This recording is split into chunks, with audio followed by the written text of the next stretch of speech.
Hello everyone, I'm Transport Videos and today I'm going to focus on something a little different to what I usually upload in this channel. Today I'm going to tell you the story of the Antrim ghost train. Now the reading of this story is not from me, this is from the Antrim Guardian, but yeah, I'm going to tell you it anyways. So sit back, relax and enjoy. And P.S. before we start the video, please consider skipping this video if you're easily scared. So yeah, anyways, as I said, sit back, relax and enjoy the video. As the afternoon mail train steamed into Antrim on the 7th of August 1897, it soon became clear that something was amiss. The locomotive and its carriages trundled to a halt, but there was no sign of the driver or the man who fed the hungry flames. Initially at least. The train had left Derry/Londonderry at 3 p.m, but the team at the footplate changed when it arrived in Ballymena, with the driver, James Turner, with Con McAllister, his fireman. Daniel McLaughlin was on board, and he recalled that all was well until they passed Cookstown Junction on the outskirts of Randallstown. I heard a report like thunder, and immediately the carriage filled with smoke and steam, he said.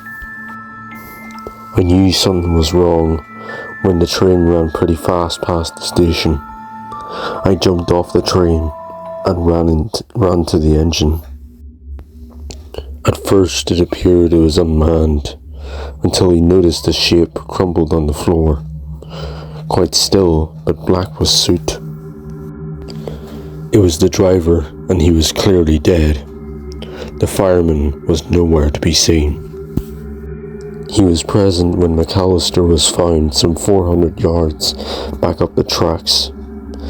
Worse still, the dead man was his son-in-law. Within minutes, Dr. Gaughan arrived at the station, and he made his way first to the man who lay on the tracks. He was immediately struck by the quantity of blood which had escaped from a gaping head wound. I saw the man was dead and took a bandage out, tied his jaw, and straightened him out, said the Antrim medic. He went to the engine and again declared life extinct.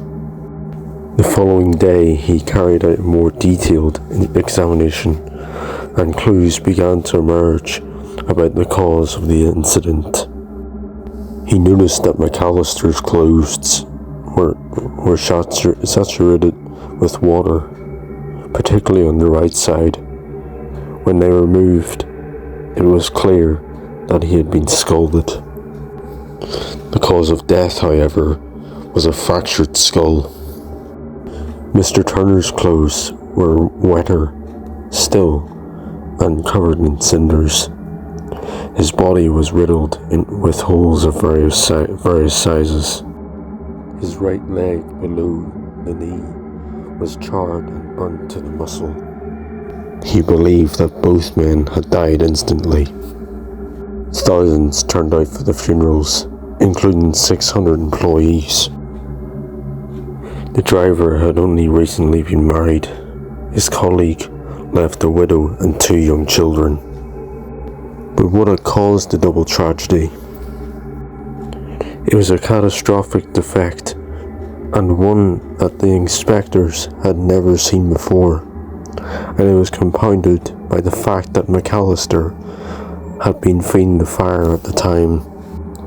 If the firebox was closed, the poor fellows might have escaped, noted the official report. But it was not, and steam and water rushed out with great force just moments after the brake had been applied as they approached Antrim. McAllister's cap was found 40 yards away in a field. Lying nearby was Turner's pipe, but that did not answer the question. The cause of the failure of the stays is a mystery, and the company and their officers are most anxious to have it solved. It is unknown if they ever did. Accidents happen, memories fade, life goes on. In many ways, the railway has been a blessing for Antrim, but the deaths on that August day in 1897 were not the first, and they would not be the last.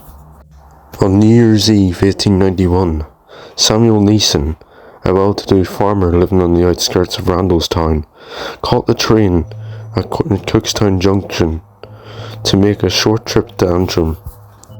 He was visiting a sick friend and planned to have a few drinks with friends.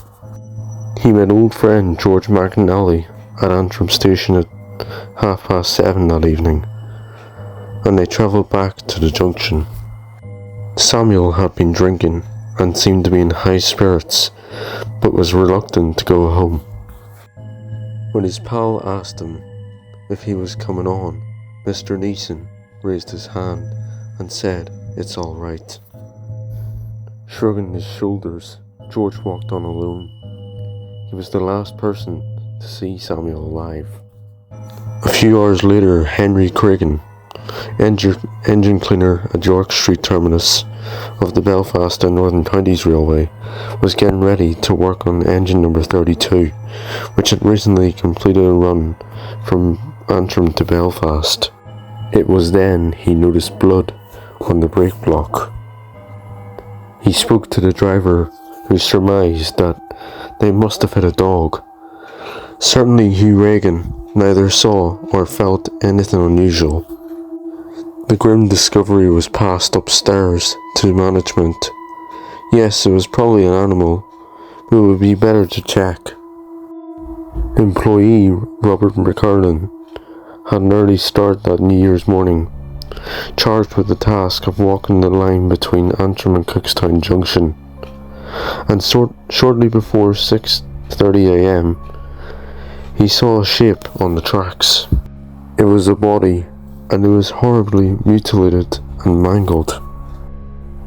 He returned to the station where, in a tragic twist, Robert Neeson, Samuel's brother, was on the platform awaiting the early morning train. He was told that a body had been found near Green's Bridge on the outskirts of town, and he went to see if he could be of any assistance. It speaks volumes about the scale of the injuries. Arrived that paperwork had been discovered in the man's pockets, a receipt of rent paid to Lord O'Neill, and a bank book that he realised that it was, in fact, his brother. A jury at the coroner's court found that the injuries had been caused when Samuel was struck by a passing train on the evening of December 31st. No blame was attached to the driver. So 3 lives lost on the line in 2 incidents within a few short years. That would be unusual enough, but the fact that the family members were at hand to identify certainly was. Now guys, thank you for listening. I certainly enjoyed making this video. It took me a while, but yeah, thanks for listening about all these ghost stories. They're incredible to make. It took me a while to make, of course, but I enjoyed doing it, just for this content. Yeah, hope you all enjoyed. Maybe got scared a little bit, I don't know. But if you're watching this and you're not subscribed, make sure to click the subscribe button, click the notification bells as well. Make sure to like as well. And anyways, thank you for watching, and goodbye.